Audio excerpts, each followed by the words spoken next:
I was at the point of destitution with retail. And as we know, retail just plummeted for individually owned boutique stores. Prior to COVID, when I started in the retail industry, I made a fortune. The biggest thing is doing research. I would be up till 4 in the morning. That takes a lot of time. So it's not just like overnight. I had a bride probably a few years ago. It was actually at the sixth floor. I was drinking so much tequila with them. Basically, it was just a tequila wedding. She wakes up and she says, "Wow, Clay, you really ruined my wedding." Oh,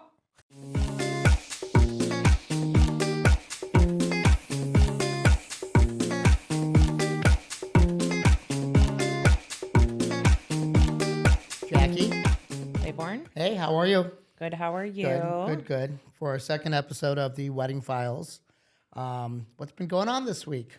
What has been going I on? know you just got back from a wedding show in Chicago, my Chicago market. Yeah, tell me a little bit about that. Tell me about All your of my business. inventory is coming in from my factories currently, so I've Okay, been working okay. late night getting that stuff out to all my stores. So that's really about it. I'm kind of boring right now. Yeah. So what happens at the wedding shows? I'm just curious. What does one do when they're a designer and they're creating accessories and veils and other pieces for weddings for brides?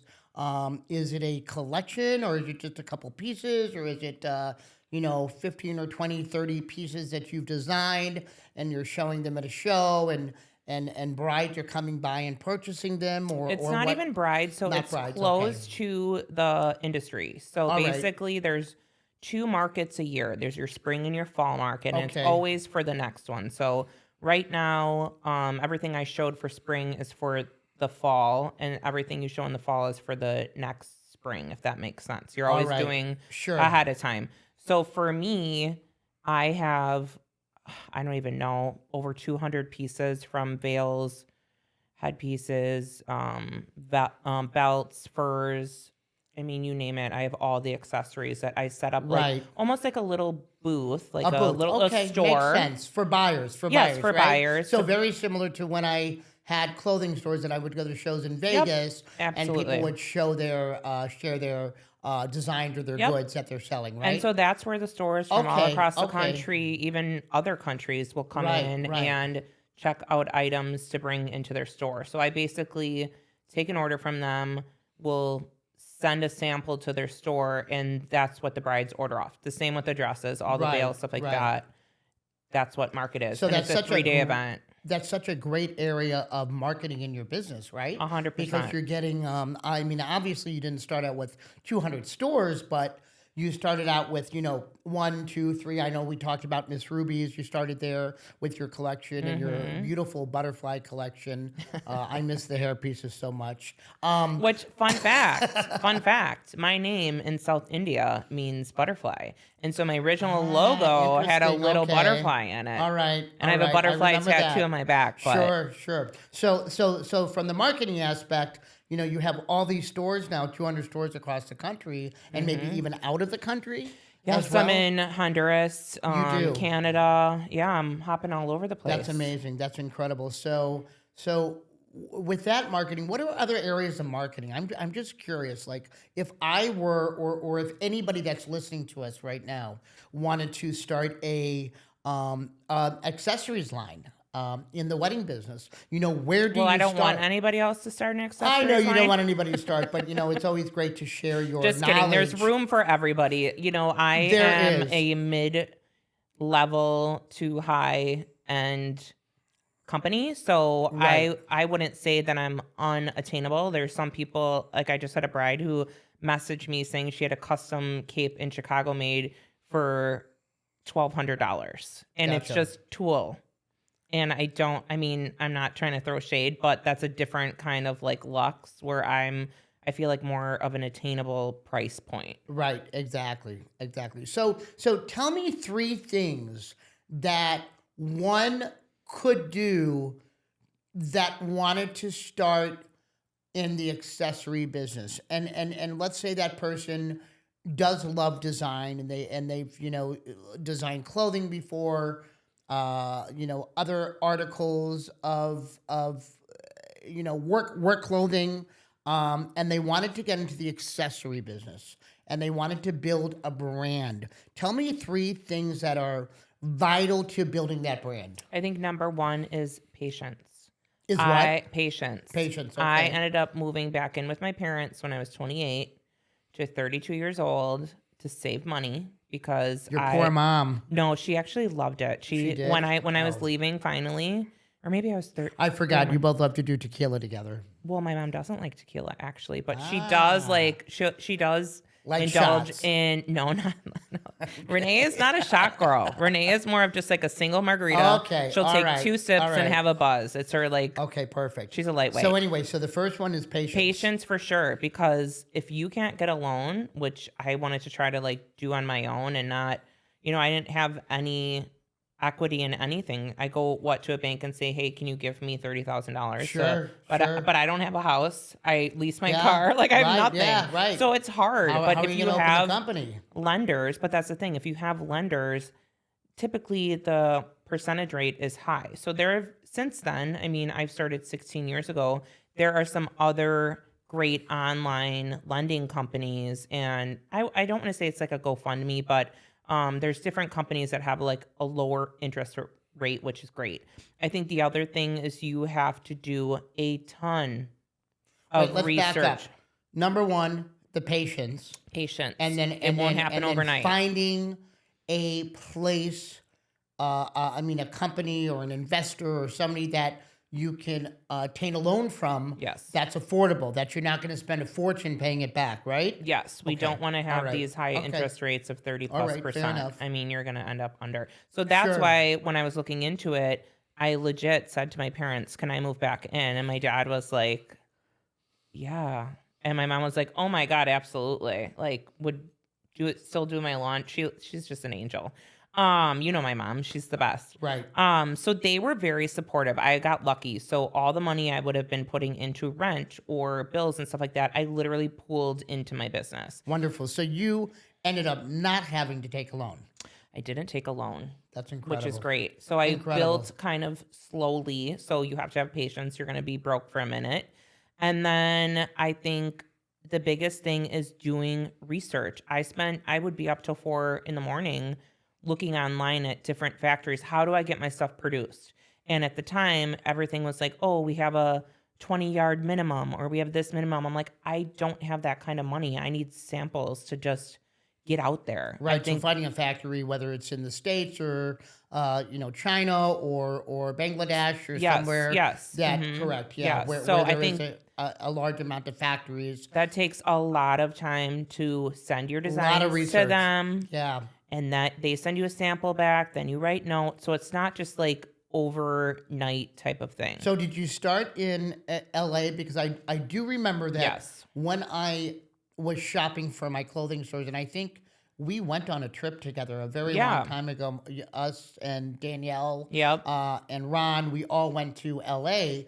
And I know that in the back part of the garment district, there is a area that has factories. Did you research those at all? I did. Or So were they more it- expensive? Santee Alley area was like a big area where you could look at different trims and fabrics. And so I kind of So you started could purchase a lot of things from that area there, which were for your product. already made, which was great. So I Already could see made. All quality, find out where their factories are, kind of stuff like that. Sure. And then, you just kind of sometimes take a gamble when you pick up a new factory and say, hey, send me samples. There's times where I've had to drop factories because they send me stuff, they'll take your money and they send it, and the craftsmanship is horrible. So that took a really long time. I think people have this idea of, oh, I can design a bridal dress or I can design accessories or veils. It's not that easy. Like, it really takes a ton of time and resources to really understand how things work. Can you do it? 100%.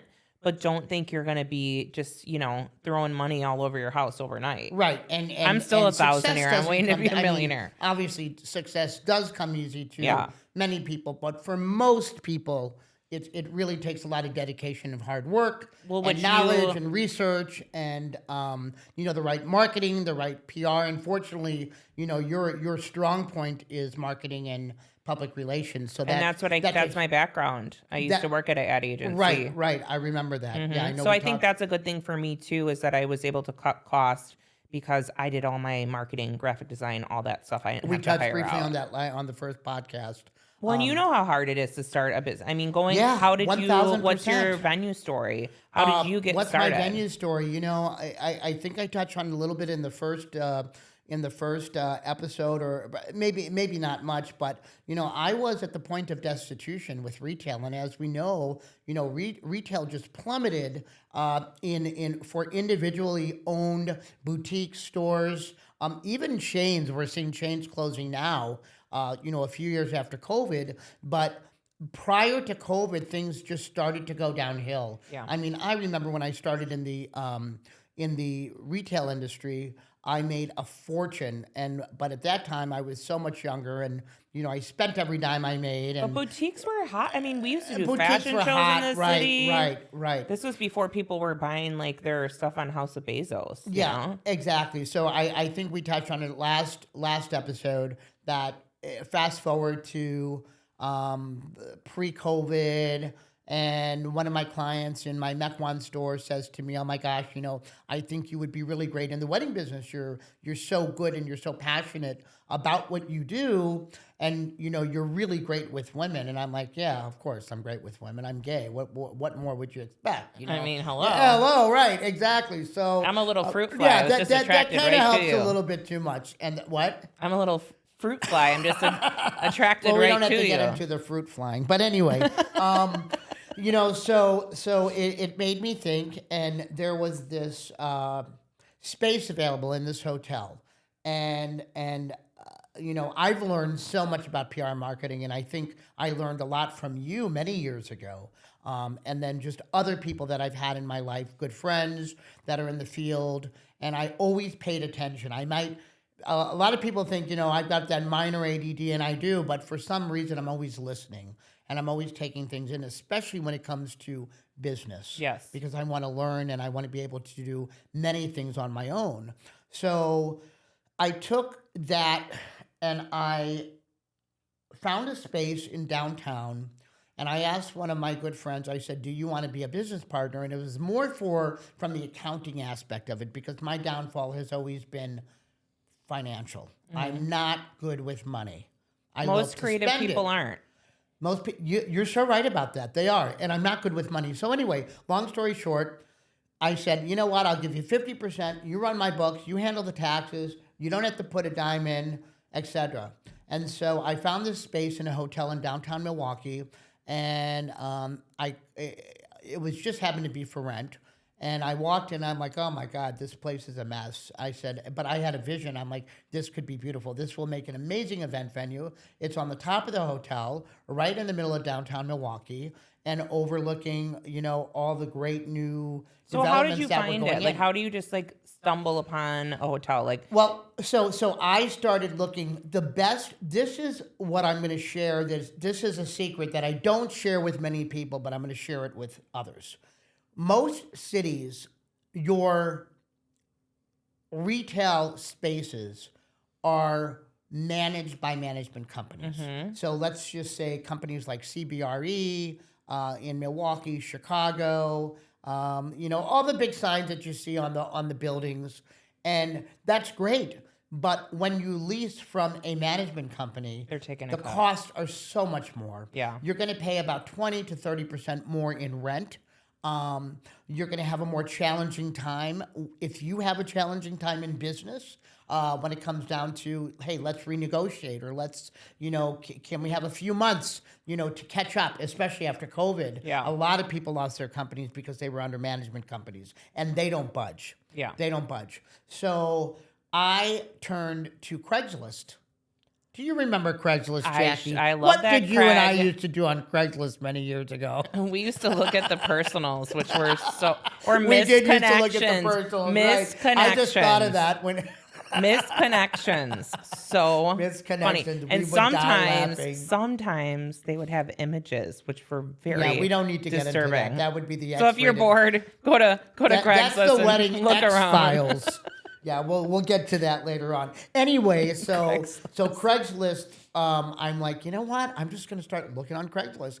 And I found the space. I still love Craigslist It was for the record. just there. And it just said there was a, Matt was his name. He worked for, not Caldwell Banker, some other real estate company, right? Okay. So he just happened to post it on there. And I think at that time, about 8-9 years ago, people still were posting things on that. Anyway, met with him and thought to myself, oh my God, where am I going to get the money? So I filtered like 5 or 10,000 from my boutique before I was closing to kind of make a reinvestment and to avoid having to take a loan from the bank. Because my good friend of mine told me many years ago, if you can avoid taking a loan from a bank, don't do it, 100%. because the Move bank back in with your owns your parents. business. Yes. The bank will own your business, and if you can't pay the debt back, they will take it from you. Yeah. Period. So I'm like, oh, well, heck, I better get my marketing and PR going. So I had an artist do a rendering of the space. I had a big, huge piece set inside the space. The space looked like a dump. I started to do my marketing and PR, came up with the name, did that, ended up booking 30 weddings within 8 weeks before I even started renovation of the space. Crazy. And there it was. I already was making money before I even opened my doors. And I think, like me, you have an affordable and attainable price point where you can get that.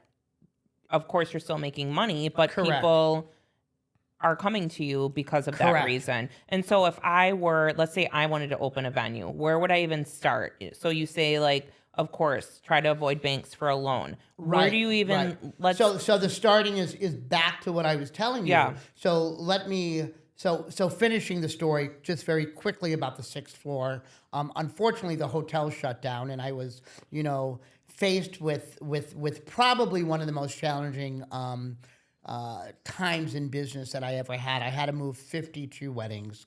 Fortunately, my new venue was opening up, the Claiborne, and I was able to move those over with the okay from my business partner, and everything was solved and resolved, et cetera, et cetera, et cetera. But the other venues following the 6th floor, because that's really where my journey started, and I thought, I'm going to go back on Craigslist.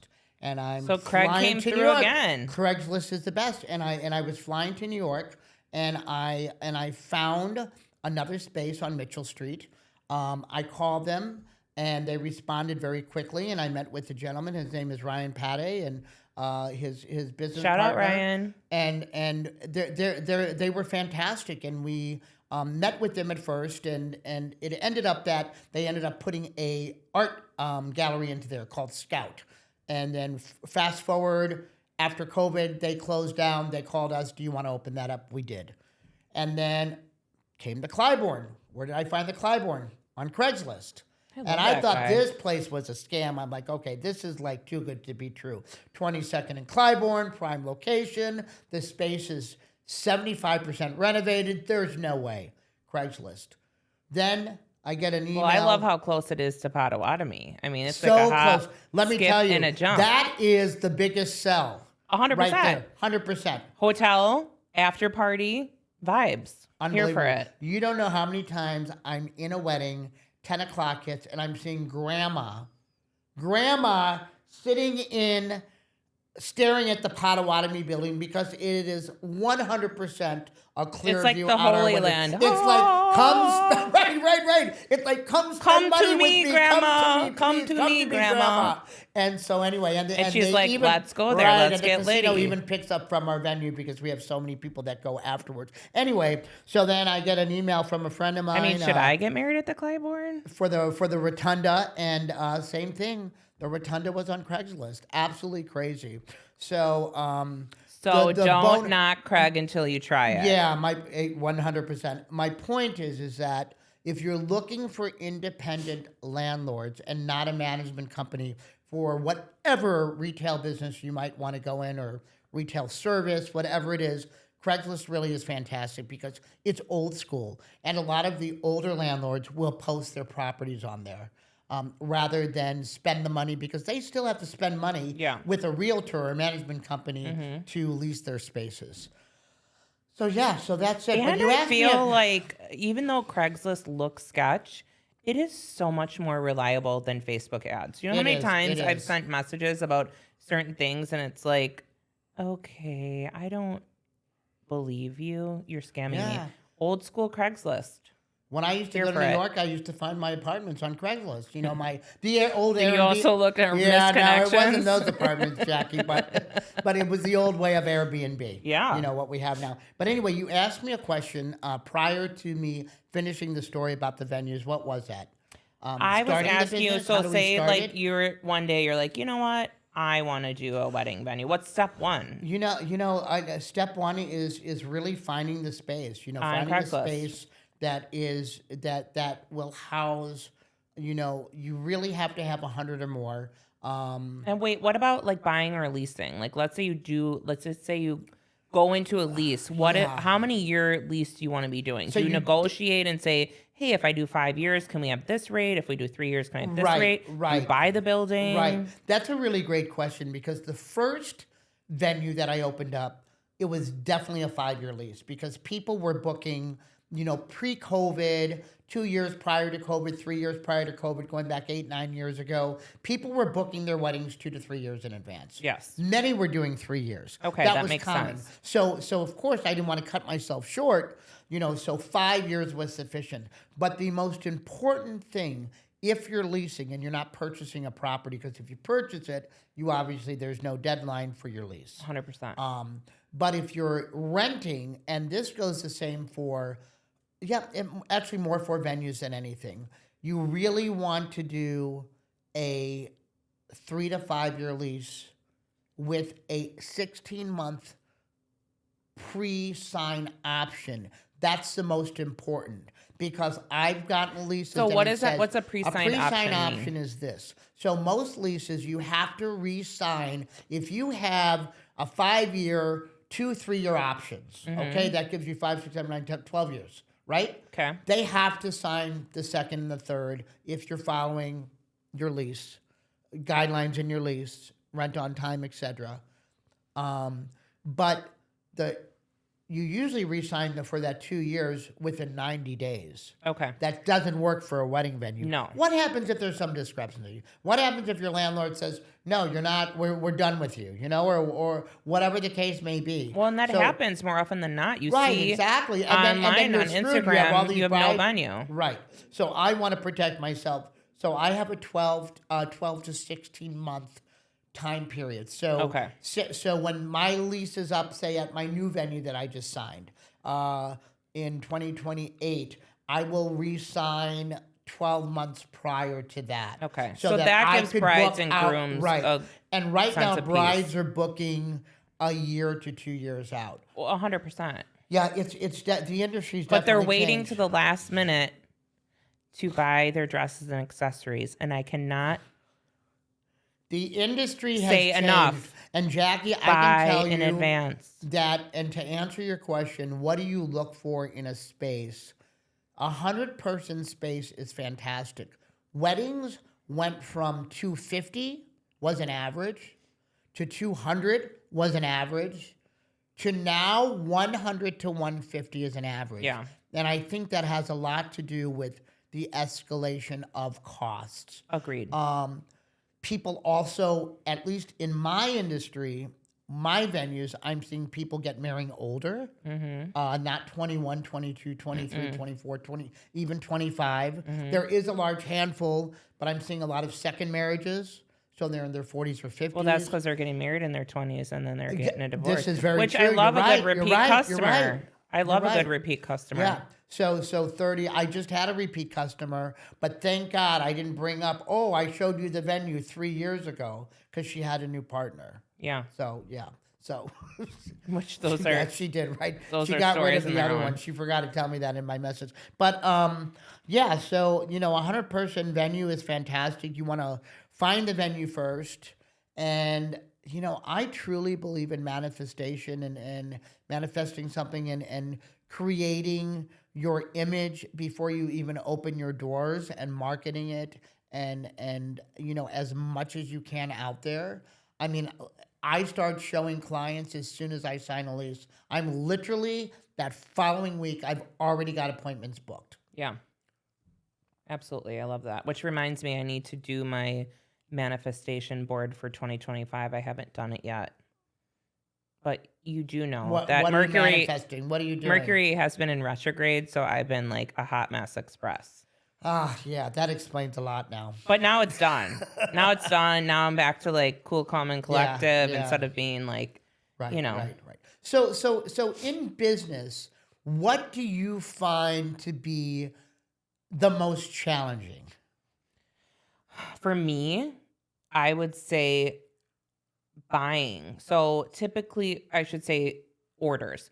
So typically they say, "Oh, wedding season, you got to be really busy." No, I'm not because it's typically my spring and my fall, but the fall is difficult because people are getting engaged in the fall. So like my heavy hitting time is literally aftermarket through I'd say July. But then I get all of these, my wedding's in a week, can we get this? So it's like, yes, of course. Like I have stocked items. So that stuff I've learned along the way. I'll have my top 30 stocked items. So if a store calls and says, "Hey, I had a bride come in for a pickup, her wedding's in a couple weeks, can you get this out?" Because typically there's a lead time with everything. Okay. So by the time stuff comes in, you get a package, Right. all this stuff. So I think that you just kind of pivot and you have these policies you put into place and you kind of change based on experience. And I think 1,000%. I the can't biggest tell you. thing, it's okay to mess up and it's okay to take responsibility and accountability. That's how you figure out your policies. Right. And you'll have like difficult situations, but you push through. Thinking about policies kind of leads me to like customer service, et cetera. I know might not make sense, but you asked me about building a business, and we will get more into like really building a business in other podcasts. Yeah. And I know that we're going to talk about how to build a decor business, how to build a coordinator and wedding planning business. As we go into more episodes, but customer service, that it comes even before the venue. People that don't understand that. 1,000% People want to buy from you and your personality. They buy from anybody. True, but they want to make sure that personality follows through all the way to the 100% end of their experience with you. And their experience ends at midnight when they walk out my door. Absolutely. Period. That's it. It ends midnight when they walk out my door at the wedding venue. So that to me, unless they're a repeat customer. I know you didn't ask me the question, but I'm asking myself the question. That is the biggest challenge because you never know what mood that bride is going to be in. Let's how many back drinks it up. they've had, what they conjure up happened at their wedding. Excuse me, it could be the groom too. It's not just the bride. I just said the groom. Yeah. Oh, you said the bride. Yeah. I got to call you to the carpet. I just remember a really quick story before we wrap this episode up, but I had a bride probably a few years ago. It was actually at the 6th floor. Great couple. They were incredible. They were staying in the hotel. And the next morning, and I'm like, oh, this is such a fun wedding. And I had so much fun. I was drinking so much tequila with them. Basically, it was just a tequila wedding. So that's at the end of the night, wedding. The next morning, she wakes up and she says, "Wow, Clay, you really ruined my wedding." Oh. And I said, what the... I'm not going to curse. What the heck are you talking about? And here I am like thinking, I can't wait to get this incredible review. She says, "Thanks, Clay, for breaking up, for kicking everybody out at 11:15 when we were supposed to be there till 12. I said, "Blank, do you remember the fist fight in the bar?" And she goes, "No." And I said, "Can you please call your sister now and ask her? Because she's the one that started it." Yeah, you can't keep that wedding going another 45 minutes. So anyway, it turned out they apologized. But let's not blame that on tequila because tequila is a saint. It's the people who can't consume the tequila because tequila gets a bad rap. I'm happy if I drink tequila. Same. So I'm a happy. I'm a soul tequila drinking queen. it. So anyway, Neat. but 2 lines. So, How do you wait, Clay? How do you take your tequila? This is important. How do I take it? Yeah, like how do you I drink like it on the rocks, chilled. I have one of those and I'm sufficient. Then I go to NA beer. Do you add a little like lime squeezes? Lime, yeah, lime to it, and Carcass right in over or the out? rocks, and put maybe a dash of water in it, and that's enough for me. I'm a lightweight. Always been a lightweight when it comes to alcohol. Well, I don't know Yeah. if that's the truth. I think over time, as you get older, don't. No, I'm getting younger, so I'm just Oh, becoming yeah, more okay. lightweight. Sorry. Yeah, Yeah, yeah. forgot about so that. anyway, let's continue our next show. Let's talk about our businesses and how to build a business. I think that 100%. sharing that with so many others can definitely help them achieve their success as well. And I Absolutely. have so many secrets to share. I do too. Well, All thank you right. guys for Awesome. listening. Thank Make you. sure to follow us on social. Yes, the Wedding Files.